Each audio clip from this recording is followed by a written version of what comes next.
সুপ্রিয় দর্শক, আজ পারভেজ বন্ধুর ছোট ছেলে জিসান তার মুসলমানের দাওয়াত।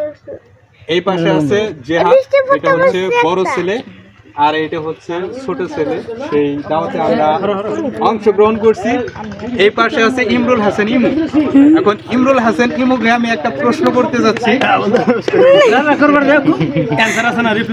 এই যে পারভেজ আর তুমি দুইজন বন্ধু, পারভেজের দুইটা দেখো ফুটফুটে চাঁদের মতো বাচ্চা হয়েছে, আর অনুষ্ঠানে আজকে আসছো। তুমি সঠিক সময় যদি বিবাহ করতে এই ধরনের দুইটি বাচ্চা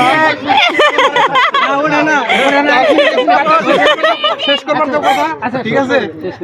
তুমি কেন এখন পর্যন্ত বিবাহ করতেছো না, এই বিষয়ে তুমি আগে কথা বলো, পরে যা প্রশ্ন থাকে পরে, আগে এটার উত্তর দিয়ে আনো। তুমি কি বিবাহ করবে না? এক সেকেন্ড, না ও করবো, ঠিক আছে। আমি তো তোমাকে প্রশ্ন, না না না, এখানে কথা আছে আমার বন্ধু ও করে নাই, মাইনে নিলাম, তাহলে তুমি কেন করলা না? আমি বলবো, আমি শুনবো, দর্শক শুনবো। ইমরুলের সঙ্গে আবার রুল করে নাকি, ও করে নাকি বিয়ে, তোর সঙ্গে আবার বিয়ে করতেছে না নাকি?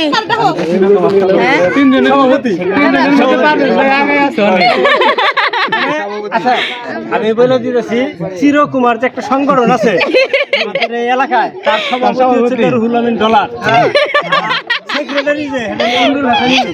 এছাড়া জীবনে বাইসা কোনোদিন বিবাহ করতে পারবে না।